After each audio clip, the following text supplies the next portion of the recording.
네, 은퇴자들의 노후 자금을 노린 신종 사기 수법 팬텀 해커라는 수법에 지금 피해가 급증하고 있습니다. 여러분들도 좀 알아놓으시기 바라겠습니다. 팬텀 해커라는 신종 노인들을 상대로 한 은퇴 자금을 상대로 한 사기 수법입니다.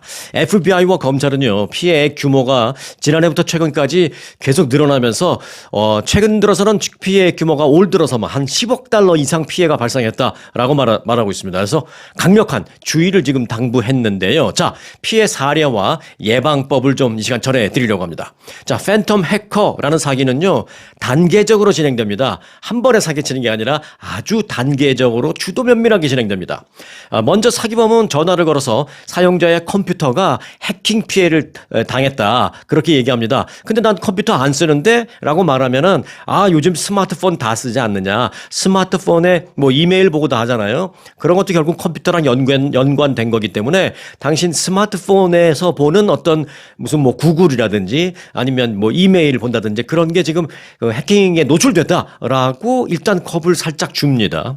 이어서 이메일이나 문자 메시지로 고객 지원센터로 위장한 어떤 연락처를 보냅니다. 자, 그러면 어떻게 해야 됩니까? 라고 하면은 내가 그 이메일이나 텍스트 메시지로 뭘 보낼 테니까 그 고객 지원센터로 전화를 해서 하거나 또는 연결을 해서 이걸 이제 해결을 시작해야 한다. 안 그러면 당신 컴퓨터가 완전히 해킹됐기 때문에 개인 정보가 싹 다 빠져나가서 당신 금융 정보가 싹 다 털린다. 이렇게 겁을 줍니다. 자, 그래서 피해자가 그 받은 텍스트 메시지나 이런 걸로 통해서 전화를 걸면 해커는 이 원격 프로그램 설치를 권유합니다. 내가 고쳐주려면 이거를 해야 한다라고 권유합니다. 그래서 개인 정보와 금융 계좌의 접근권을 결국 갖게 됩니다. 그들이. 여기에 금융회사 직원이나 연방정부 기관을 또 사칭하는 추가 전화까지 겁니다. 이중 삼중으로 자신들을 믿게 만드는 거죠. 그래서 안전한 계좌 이체나 암호화폐 전송을 종용을 하면서 피해금을 빼돌립니다. 중간중간에 이거 못 믿겠는데 이거 내가 믿어도 돼? 라고 조금 중간중간 깨우뚱깨우뚱하면서 의심을 하는 순간들이 있을 거 아니에요. 그런 순간마다 연방정부 직원이라는 걸 사칭해갖고 당신 지금 이메일이나 이거 해킹 피해가 발생해서 뭘 하고 있는 모양인데 이거 믿어도 좋다. 예를 들어서 빨리 해결해야 한다. 이런 식으로 하면은 자꾸 믿어지게 되죠. 자, 이 같은 수법으로 해서 단발성 또는 반복적인 금전 갈취가 이루어지고 있고요. 수사당국도 지금 이런 피해를 과연 누가 당할까 요즘 세상에라고 생각할 수도 있지만 의외로 요즘 이 팬텀 해킹을 당했다라는 그걸로 인해서 피해를 보는 사람들이 늘고 있다. 10억 달러 이상의 지금 피해가 올해도 발생했다라고 말하고 있습니다. 자, 예방을 위해서 당국은 세 가지 사항을 강조했습니다. 자, 첫 번째, 의심스러운 이메일과 의심스러운 문자 메시지는 링크를 클릭하지 말 것. 제일 좋은 것은 일단 의심스러우면 저도 이제 텍스트 메시지를 자주 봤는데 딱 봐도 이거 의심스러운 게 있어요. 그러면 저는 아예 열어보지도 않고 바로 그냥 쓰레기통으로 지워버립니다. 그런데 이게 좀 의심스럽기도 하고 아니면은 나한테 필요한 것 같기도 하고 좀 바로 지우기에는 좀 찜찜한 그런 것도 있잖아요. 그럼 일단 들어가는 것까지는 오케이. 그런데 들어가서 내용을 보고 아니다 싶으면 빨리 지우는 건 오케이인데 내용을 보고 난 다음에 반드시 어떤 링크되어 있는 것이 있을 겁니다. 그걸 이제 터치하라고 할 겁니다. 그 링크되어 있는 것은 그것만큼은 절대로 터치하시면 안 됩니다. 자, 그리고 예방법. 알 수 없는 사람에게 컴퓨터 원격 접근 권한을 절대 주지 말 것. 이거 굉장히 중요합니다. 뭘 해결하려고 어디 무슨 고객 지원센터 같은 데 전화하잖아요. 그러면은 저도 이제 컴퓨터가 하다가 좀 이제 문제가 있어서 고객 지원센터를 어떻게 찾아가고 했는데 그 고객 지원센터라고 나와 있는 그 전화번호를 제가 정말 속을 뻔했는지 잘못 전화했는지 이거 해라 저거 해라 가만히 들어보니까 가만히 이 사람이 시키는 대로 하다 보면 원격 접근권을 내가 얘한테 주는 거네라는 생각이 벌떡 들었습니다. 그래서 그 순간 나 더 이상 통화하고 싶지 않고 내가 알아서 해결하겠다고 전화를 끊은 적이 있었는데 나중에 생각해 보면 거기서 몇 단계만 더 나가면 저도 피해를 볼 수도 있었다라는 것을 뒤늦게 알게 됐습니다. 그래서 컴퓨터 원격 접근 권한을 절대 주지 않아야 합니다. 전화 통화할 때 여기 들어가 보세요. 이메일을 웹사이트 주소를 줘요. 거기 한번 들어가 보라고. 그럼 못 뜹니다. 그럼 거기 뭐 누르면 그거 누르면 당신께 이제 해결될 수 있고 뭐 상황에 따라서 이제 그렇게 됩니다. 그래서 절대로 원격으로 내 컴퓨터를 조종하는 그런 프로세스를 절대 해서는 안 된다라는 것입니다. 자, 세 번째, 은행 계좌에 문제가 있다라는 전화를 받으면 절대 대응하지 말 것입니다. 요거는 이제 대응하기 쉽잖아요. 은행 계좌에 문제가 있다라는 전화. 그럼 털커덕 뭐지? 무슨 문제가 있지? 이제 그런데 은행에서는 절대로 전화 안 합니다. 전화 안 하고 편지를 보내거나 또는 여러분께서 그 등록되어 있는 그 이메일로 보내거나 아주 드문 경우에는 텍스트 메시지는 보내는 경우가 있는데 그 외에 직접 전화하는 경우는 절대 없으니까 은행이라고 계좌가 문제 있다고 전화를 받으면 이건 절대로 100% 사기다. 그냥 그렇게 생각하시면 되겠습니다. 자, 시니어 여러분들, 노후 자산을 노린 사기 수법이 요즘 말씀드린 팬텀 해커라는 사기 수법이 거의 대부분 노후 자금을 대상으로 노리고 있는 신종 사기법입니다. 그래서 날로 교묘해지고 있으니까 이 팬텀 해커, 이 사기 피해자가 되지 않도록 각별히 유의하시기 바라겠습니다. 자, 그런 거 하면요. 요즘 한인 마켓 다녀오실 때도 좀 조심하셔야 됩니다. 이게 뭐 비단 LA 얘기뿐만이 아니라 뭐 뉴욕이 됐든 뭐 텍사스가 됐든 시카고가 됐든 또는 뭐 시애틀이 됐던 한인들도 좀 많이 살고 좀 대도시라는 곳에서는 이런 피해가 얼마든지 있을 수 있는데 특히 이 절도범 또는 강도범 이런 범죄자들이 일반 미국 사람들이 다니는 마켓도 마켓이지만 이 한인들이 다니는 한인 마켓 상대로 많이 노립니다. 왜? 이제 한인들이 좀 나이 드신 분들도 좀 있고 뭔가 좀 미국 생활에 좀 취약할 수도 있고 뭐 신고나 이런 거에 대해서 조금 취약할 수도 있고 해서 한인 마켓 주차장을 많이 노립니다. 최근에 그 마켓 주차장을 노리는 강절도 사건이 잇따르고 있는데요. 주중에 그것도 대낮에 이런 한인 마켓 주차장에서 한인 차량들이 연쇄로 털리는 사건이 또다시 발생해서 주의가 요망되고 있습니다. 자, 피해자들은 라틴계 절도범들이 차량을 타고 주차장에 이제 들어와서 딱 주차를 하면서 이제 대상을 물색하는 거죠, 이렇게. 그래서 조직적으로 범행을 벌이는 것으로 알려지고 있는데요.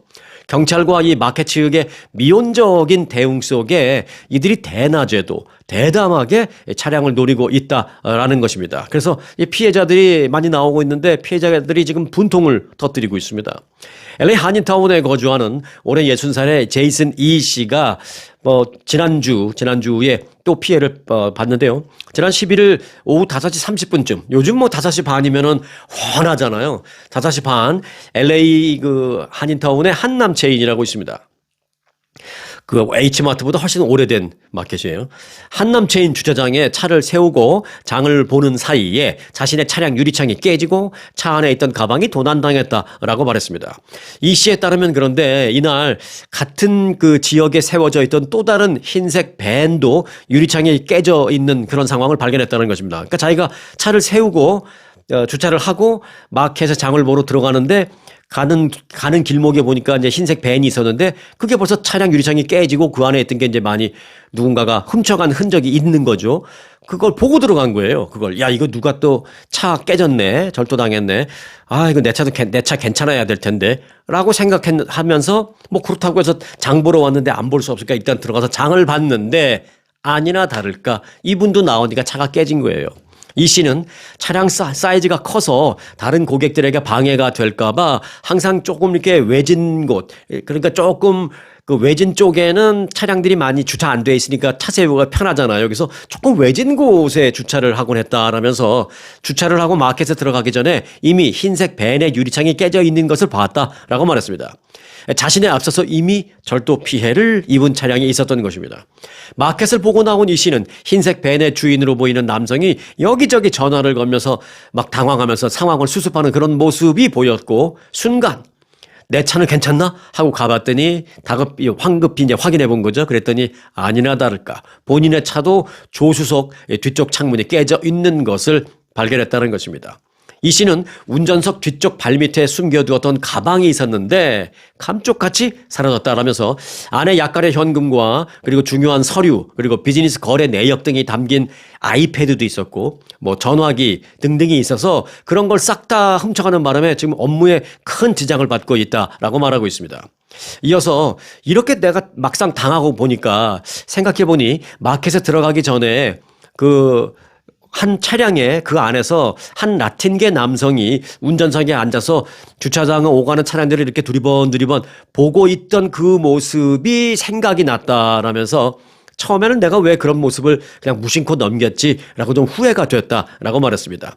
자, 조직적으로 범행을 저지르지 않고서야 대낮에 그것도 사람들이 오가는 주차장에서 그런 한 대도 아니고 여러 대를 상대로 절도 행각을 벌인다라는 게 정말 말이 안 된다라면서 분통을 터뜨렸습니다. 그런데 말이 안 되는 그런 상황이 지금 한인 마켓 주차장에서 벌어지고 있습니다. 각별히 차들이 좀 많고 그 주차장 마켓 그 정문과 좀 가까운 쪽에서는 조금 괜찮지만 조금 떨어져 있는 외진 곳에 주차했을 경우에는 이런 위험성이 훨씬 더 높아진다라는 것입니다. 이 씨는 피해를 입은 후에 곧바로 마켓 안으로 들어가서 매니저에게 CCTV 확인을 요청했지만 마켓 측은 화질이 너무 좋지 않아서 범인의 얼굴을 확인할 수 없으니까 그냥 경찰 리포트 하시죠? 라는 걸로 끝났다라면서 분통을 터뜨렸습니다.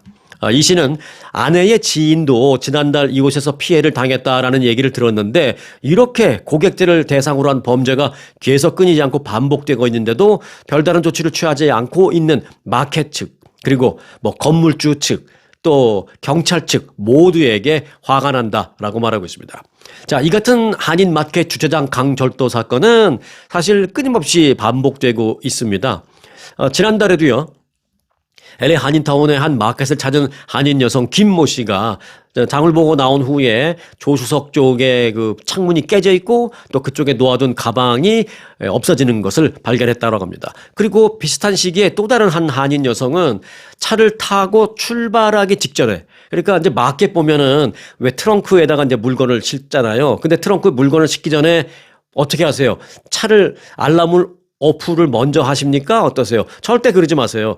자, 트렁크에 물건을 실을 때도 차에 그 알람을 오프 상태로 만들지 마시고, 알람이 온 상태인 경우에도 이 리모컨으로 트렁크만 오픈할 수 있습니다. 그래서 트렁크만 오픈하고 이제 실어야 되는데 이분은 그냥 차 쪽으로 걸어가면서 알람으로 삑삑 껐어요. 그러니까 문이 다 열린 거죠. 그리고 트렁크를 오픈했습니다. 그리고 이제 마켓에 장 본 걸 트렁크에 막 집어넣는 거죠.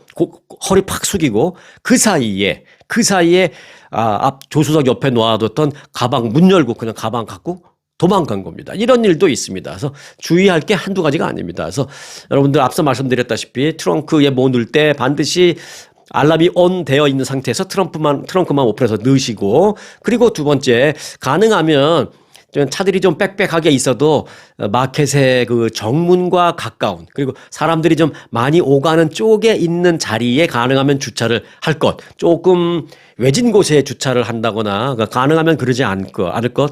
그리고 제일 중요한 게 뭐냐면 밖에서 봤을 때 무슨 가방 같은 게 이렇게 보이도록 자리에 절대 놓으면 안 된다라는 것입니다. 심지어는요, 값어치가 나가는 그런 가방이 아닌데 그 안에 별것도 없어요. 그냥 마켓백 같은 거, 마켓 보는 토트백 같은 거, 또는 마켓 가방인데 그냥 뒷자리에 이렇게 놓여져 있던 거죠. 그 안에는 별것도 없어요. 예를 들어서 내가 집에 가서 버리려고 그냥 쓰레기 더미 몇 개 있는 경우도 있습니다. 그런데 범죄자들은 후레시라이트 갖고 이게 뒷좌석 비춰봤다가 무언가가 있으면 그 안에 뭐가 있는지 확인이 안 되니까 무언가가 있으면 반드시 깨서 가져갑니다. 가져가고 난 다음에 지들이 나중에 욕하겠죠. 하지만 그렇게 되면은 결국 내 차 깨졌어요. 기분 나빠요. 당황스럽고 불안해. 그러니까 절대로 이 시트 위에는 아무것도 보이지 않게 남겨둬서는 안 된다라는 것도 좀 명심해 놓으시기 바라겠습니다. 자, 미주 한인 실향민들의 북한 내 이산 가족의 상봉을 지원하기 위한 필요한 데이터베이스를 만들어서 상봉을 촉진하기 위한 그 법안이 연방 하원 외교위원회에서 발의됐습니다. 연방의회 정보 시스템에 따르면 브라이언 메스트 연방 하원 외교위원장이 이산가족 상봉 법안을 발의했습니다. 이건 뭐냐면 미국에 살고 있는 미주 한인이 이북 출신이거나 그래서 이제 지금 이북 쪽에 북쪽에 북한에 그 친인척 또는 가족이 있을 경우에 그들을 이렇게 만나게 해주자. 이런 걸 이제 데이터베이스로 만들고 그리고 실질적으로 만나게 해줄 수 있는 법적인 근거를 만들자. 요거를 이제 공화당 의원이 발의한 거예요. 자, 이 법안에는 6.25 전쟁 이후에 북한에 있는 가족과 이별하게 된 미주 한인 실향민들이 다시 이산가족을 만날 수 있도록 지원하는 미국 연방의회 차원에서 지원하는 그런 법안입니다. 국무부가 북한에 있는 가족과 재회하고 싶어하는 한국계 미국인 가족들을 파악해서 데이터베이스를 만들고 그래서 미국 의회 차원에서 그리고 국가 차원에서 명단을 작성하고 추후에 북한과 이산가족 상봉을 추진할 때 그 정보를 활용해서 가장 먼저 이들이 만날 수 있도록 법적인, 제도적인 여러 가지 이제 지원을 해주겠다는 그런 법안입니다. 하원의 다수당인 공화당 소속의 그것도 외교위원장 메스트 의원이 발의를 했다라는 점에서 이번에 이제 실제로 입법이 될 가능성은 상당히 높은 그런 상황입니다. 여당, 그 다음에 또 여당, 그냥 여당이에요. 지금 다수당이잖아요. 그래서 이제 통과될, 그리고 입법이 될 가능성이 매우 높다라는 분석입니다. 혹시 이산가족이십니까? 또는 실향민이십니까? 뭐 이산가족, 실향민, 이산가족에 대한 그 구분을 정확하게 어떻게 하는지를 조금 뭐 저는 지금 얘기하기 쉽지 않습니다만 이제 실향민이라는 거는 좀 구분이 쉽죠. 6.25 발발한 그 이후에 이렇게 가족이 떨어진 그것도 이산가족은 맞나요? 여하튼 6.25 발발로 인해서 남과 북에 이렇게 가족이 흩어지게 된 그런 경우에 이제 뭐 이산가족이라고 하죠. 그건 이산가족이네요. 네. 실향민은 생각해보니까 저 같은 경우네. 저 같은 경우. 저는 뭐 개인적으로 양쪽 부모님 모두가 황해도 출신이시라 사실 뭐 남쪽에 대한민국에 친척이 많지는 않습니다. 물론 저는 뭐 서울에서 태어났습니다만은 그래서 이제 한 번도 본 적도 없는 뭐 그런 친척들이 황해도에 많이 계시리라고 생각이 되는데 뭐 이런 경우에는 굳이 따지자면 뭐 실향민이라고 볼 수는 있겠죠. 근데 뭐 저 같은 경우는 이산가족은 아니죠. 6.25 전쟁 발발 이후에 뭐 저는 태어났기 때문에 뭐 이산가족은 아니지만 여하튼 6.25 발발로 인해서 그로 인해서 가족이 남과 북으로 찢어지게 된 그런 경우에 이제 이산가족이라고 하는데 미주 지역에 있는 코리안 아메리칸들 중에 이산가족이 있다면 그들을 상봉하게 할 수 있는 그런 데이터베이스를 만들고 국가 차원에서 지원하는 그렇게 하겠다라는 그 법안이 이번에 발의됐다라는 말씀을 드리겠습니다. 자, 트럼프 대통령이 연준을 향해서 빅컷 소위 0.5%포인트 금리 인하를 압박했습니다. 빅컷이면 이제 0.5%죠. 이게 이제 잘 아시죠? 참고로 말씀드리면 0.25%포인트를 인하하면 그냥 스몰 컷이라고 말하고 0.5%포인트를 인하하면 빅컷이라고 말합니다. 그리고 뭐 그런 경우는 거의 없습니다만은 0.75%포인트를 인하하면 요건 자이언트 컷이라고 말하는데 뭐 그런 경우는 많이 없죠. 여하튼 트럼프 대통령은 어제 기자들과의 문담에서 빅컷이 있을 것으로 본다. 아니 빅컷을 해야 한다고 본다. 이렇게 얘기를 했습니다. 자, 그런데 트럼프 대통령이 뭐 이렇게 금리 인하에 대한 얘기를 한 건 어제 오늘은 아니지만 더 이제 민감하게 들리는 것은 왜냐? 이제 오늘 FOMC 회의가 시작됐습니다. 금리 인하 여부를 결정할 FOMC 회의가 오늘 시작해서 이제 내일까지 이틀을 하고 내일 끝나는데 내일 회의를 끝나고 나면 내일 오후 늦게 금리 인하 여부에 대한 발표를 하죠. 그 인하 여부를 결정할 FOMC 회의를 앞두고 어제 트럼프 대통령이 한 번 더 강하게 좀 많이 인하해라는 식의 압박을 했다라는 게 이제 중요하게 받아들여지는 거고요. 현재 그 미국 고용시장의 악화를 감안한다면 연준이 금리를 0.25%포인트 인하할 것이다 라는 게 이제 일반적인 분위기입니다. 트럼프 대통령의 요구대로 한 번에 0.5%포인트 소위 빅컷을 할 가능성도 물론은 뭐 전혀 없는 건 아닙니다만은 가능성 측면에서는 뭐 빅컷은 그리 높은 시나리오다라고는 볼 수 없다고 생각이 됩니다. 트럼프 대통령은 금리를 과감하게 인하하지 않는다라는 이유로 제롬 파월 연준 의장을 연일 스투핏이라고 말하고 멍청이라고 부르면서 이제 모욕하기도 하고 잘라야 된다, 바꿔야 된다 이런 해임 가능성을 연일 언급하고 돼 있는데 그럼에도 불구하고 이제 제롬 파월 연준 의장은 계속 나홀로 길을 가고 있는 뭐 그런 모양새가 지금 만들어지고 있는데, 자, 이제 오늘 시작한 회의 내일 끝나고 내일 오후 늦게 과연 금리 인하가 어떻게 결정이 돼서 발표될지 주목됩니다. 제 생각에는 일단 0.25%포인트 인하가 될 것 같다. 뭐 이렇게 보고 있습니다. 자, 뉴욕 시장 선거를 앞두고 지지율 선두를 달리고 있는 진보 성향의 후보. 올해 33살밖에 안 됐어요. 조란 맘다니 뉴욕 시장 후보. 뭐 당연히 민주당 후보인 거 잘 아시죠? 그가 요즘 그 대세론에 편승하는 그런 모습입니다. 어느 정도냐면 캐시 호컬 현 뉴욕 주지사의 지지를 확보했습니다. 그래서 이게 아니 뭐 같은 민주당이니까 지지하는 건 뭐 어찌 보면 당연하지 할 수도 있지만 다른 뭐 민주당 후보도 있을 수 있고 또 주지사가 현직 주지사가 지금 굉장히 논란이 많은 조란 맘다니가 이제 여하튼 논란이 많잖아요. 투머치 강성이다 그래서 그 후보에 대해서 공식적으로 지지를 선언하는 것은 이제 쉬운 일은 아닌데 아직도 시간도 좀 있고 그래서 이제 쉬운 일은 아닌데 이 조란 맘다니가 당내의 입지를 확실하게 넓혀가면서 지금 대세론을 민주당 내에 대세론을 만들어가고 있는 건가 이런 생각을 할 정도로 지금 그런 분위기입니다. 지금 뉴욕이.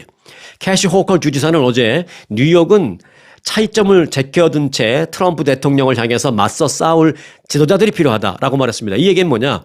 조란 맘다니와 내 정치적인 소신은 차이점이 있는 것은 맞지만 그 차이점을 제껴둔 채 트럼프 대통령에 맞서 싸울 사람이 필요하다. 이 얘기예요. 그러니까 두 가지를 얘기한 겁니다. 지지를 하지만 내가 그에 대해서 모든 정책이나 공약을 다 공감하는 건 아니야 라고 조금 여지를 남겨놓은 겁니다. 그럼에도 불구하고 또 반대로 말하면 그렇지만 지지를 한다. 뭐 이런 겁니다. 자, 호컬 주지사는 맘다니 후보의 공약과 관련해서 입장 차이가 있다라고 인정을 하면서도 뉴욕시의 높은 생활비 그리고 뭐 주지사로서의 여러 가지 내가 그 행정을 해본 결과 그 맘다니 후보가 말하는 몇 가지에 대해서는 방금 전에 말한 뭐 너무 높은 생활비 특히 이제 주거 비용 같은 거 그 부분에 대해서는 나도 공감한다 라면서 공식 지지 선언을 했습니다. 자, 인도계 무슬림인 맘다니는 고물가에 시달리는 뉴욕 서민층의 생활 형편을 개선하는 데 중점을 둔 그런 공약들을 많이 내걸었잖아요. 그래서 민주당 예비 선거에서 너무 강성이라 안 될 것 같다고 했는데 털커덕 돌풍을 일으키고 있는 겁니다.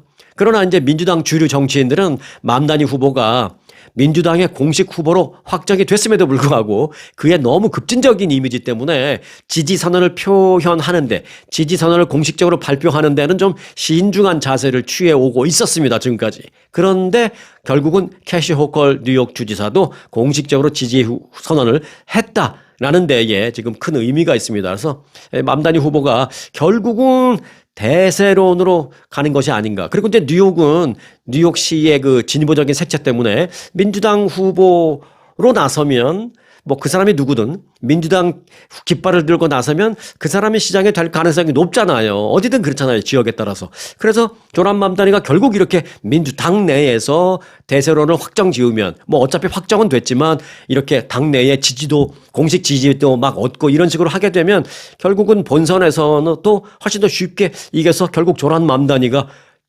뉴욕 시장 되는 거 아닌가라는 그런 대세론이 지금 어제 오늘 사이에 상당히 좀 굳어져가는 그런 모습을 보이고 있습니다. 트럼프 대통령은 지금 아주 못마땅하죠. 트럼프 대통령은 그래서 어제 자신의 트루스 소셜 SNS를 통해서 캐시 호컬 주지사가 맘다니 후보 지지 결정을 했다니 너무나 어처구니가 없다라면서 호컬 주지사가 뉴욕시장 선거에 출마한 그 꼬마 공산주의자 맘다니 꼬마 공산주의자라 그러세요. 그 꼬마 공산주의자 맘다니 지지를 선언했다. 이건 정말 충격적인 전개이다라면서 뉴욕시에 매우 나쁜 일이다라고 썼습니다. 자, 그러면서 트럼프 대통령은 뭐라고 뒤에다가 이제 덧붙였냐 하면 어떻게 이런 일이 일어날 수 있나? 워싱턴 DC는 이 상황을 워싱턴 DC 그러니까 연방 행정부 워싱턴은 이 상황을 매우 면밀히 지켜볼 것이다라고 밝힌 뒤에 이런 말을 했습니다. 좋은 돈을 나쁜 곳에 보낼 이유가 없다라고 말했습니다. 우리 워싱턴은 지켜볼 것이다. 그리고 좋은 돈을 나쁜 곳에 보낼 이유가 없다. 그 얘기는 뭐예요?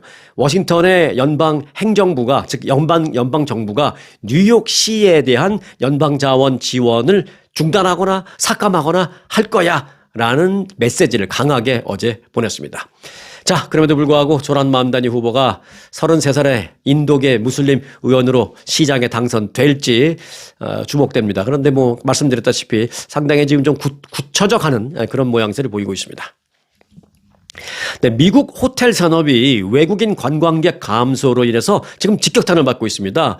잘 모르시겠습니다만 지금 라스베가스도요, 호텔이 많이 벼요, 방이. 여름 성수기임에도 불구하고, 성수기 지금 뭐 끝나간다고 하지만 여름 성수기 때도 계속 그렇습니다. 주요 도시의 호텔 예약률이 지금 뚝 떨어진 겁니다. 지난 여름에. 뭐 지난 여름 아직도 여름이긴 하지만 심지어 라스베가스 호텔의 예약률도 많이 떨어졌습니다. 이에 대해서 까다로워진 비자 정책과 우방국을 겨냥한 관세 확대 등등 어떤 대외적인 요인이 복합적으로 작용한 결과다. 뭐 그런 분석도 나오고 있습니다. 관광업계에 따르면 올해 미국을 찾은 외국인 관광객 지출은 83억 달러로 전년 대비 4% 이상 감소할 것으로 예상되고 있습니다. 최대, 그러면 돈으로 따지면 얼마냐? 최대 한 125억 달러 정도 수입이 감소할 것이다라는 예상입니다. 뉴욕, 라스베가스 등 주요 관광 도시의 그 중저가 호텔의 매출 감소는 더 뚜렷합니다. 왜 경기가 안 좋거나 뭐 상황이 좀 불안정하거나 할 때 그래도 여전히 돈 많고 모든 그 좀 힘도 있고 모든 면에서 좀 안정된 이런 사람들은 뭐 굳이 예정돼 있던 여행을 안 가거나 뭐 그런 경우가 많이 없는데 서민들 또는 중산층 이런 사람들은 조금만 좀 변화가 생겨도 가지 말자 이럴 수 있잖아요. 그래서 아주 비싼 그런 고급 호텔은 큰 변화가 없는데 일반적인 중가 또는 중저가의 호텔은 예약 취소율 이런 게 막 나오면서 실제 예약이 뚝뚝뚝 떨어진다라는 것입니다. 일부 호텔은 객실 요금을 막 인하하면서 지금 버티고 있다라고 말하고 있습니다. 주요 관광 도시가 큰 타격을 받고 있는데 라스베가스가 이제 그 대표적이죠. 뭐 뉴욕, 시카고, LA 다 마찬가지지만 라스베가스는 지난 6월에 방문객이 309만 명을 기록했습니다. 요거는 1년 전 그러니까 작년 6월과 비교해 본다면 11.3%가 감소한 겁니다. 딴 때도 아니고 여름 성수기 때 이런 감소는 상당히 충격적이죠.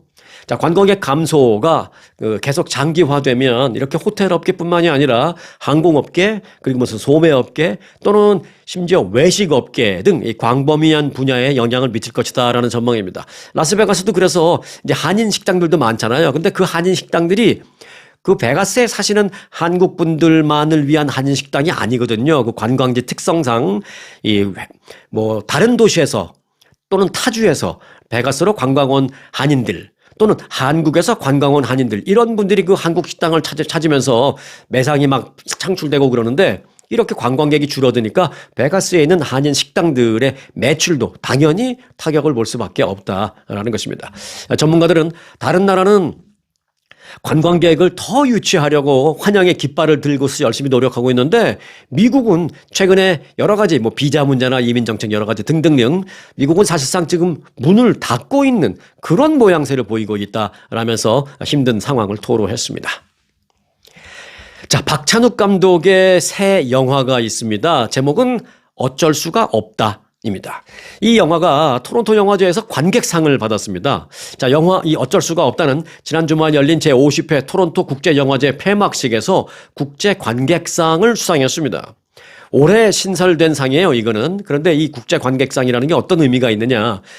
북미에서 만들어진 영화를 제외한 그 나머지 작품 가운데 관객 투표를 거쳐서 가장 인기 있는 작품 한 영화에게 주는 겁니다. 그러니까 쉽게 말하면 미국, 캐나다를 제외한 나머지 나라에서 만들어진 영화를 대상으로 관객들이 투표를 했는데 이게 1등한 거예요. 박찬욱 감독의 영화 어쩔 수가 없다가. 자, 박찬욱 감독의 12번째 장편 영화인 어쩔 수가 없다라는 영화는 그럼 스토리는 뭐냐? 중산층의 남성이 회사에서 어느 날 해고당합니다. 근데 해고당하기 전까지는 나름대로 이 정도면 내가 잘 살았네. 그리고 이 정도면 나름 만족한다. 웬만큼 뭐 많은 걸 갖지는 않았어도 이 정도면 내가 충분히 뭐 아쉬움 없이 살아가는 정도로 내가 이제 구축해서 살아가는구나라는 생각을 하고 있던 차에 갑자기 회사에서 해고당합니다. 그래서 다시 결국은 가족들을 위해서 재취업을 해야 되는데 재취업을 하려고 어떤 그 회사 뭐 보고 또 다른 회사 이렇게 보니까 자기처럼 이제 재취업을 하려는 사람들이 있는 거잖아요. 그럼 그 사람들이 뭐예요? 나와 그 잠재적인 경쟁자잖아요. 그래서 재취업을 하기 위해서 그 눈에 띄는 잠재적인 경쟁자들을 하나씩 제거하기 시작합니다. 제가 이제 그 단어를 쓰기 싫어서 이렇게 애둘러서 표현하는데 하나씩 없애기 시작합니다. 그러면서 벌어지는 그런 스토리를 다룬 미스터리 스릴러 영화입니다. 뭐 얘기만 들어서도 굉장히 재미있을 것 같아요. 배우 이병헌이 주인공 만수 역할을 했고요. 손예진이 만수의 아내 미리 역할을 연기했습니다. 자, 영화 어쩔 수가 없다는 영어 제목으로는 No Other Choice입니다. 다른 선택이 없다 먹은 No Other Choice인데요. 한국에서는 오는 24일 공개됩니다. 그런데 이곳 미국에서는 좀 늦게 공개돼요. 12월 25일 성탄절날에 맞춰서 지금 공개된다라고 일단 예정은 그렇게 되어 있습니다. 조금 기다려야지 될 것 같은데 여하튼 이번에도 좀 세계를 깜짝 놀라는 그런 큰 상을 좀 받았으면 좋겠다라는 생각입니다. 박찬욱 감독이 영화 기생충 이후에 또 한 번 세계를 놀라게 하는 수상을 하게 될지 기대됩니다. 자, 오늘도 기대감을 갖는 하루 되시기 바라겠고요. 편안한 하루 되시기 바랍니다. 오늘 영상 마칩니다.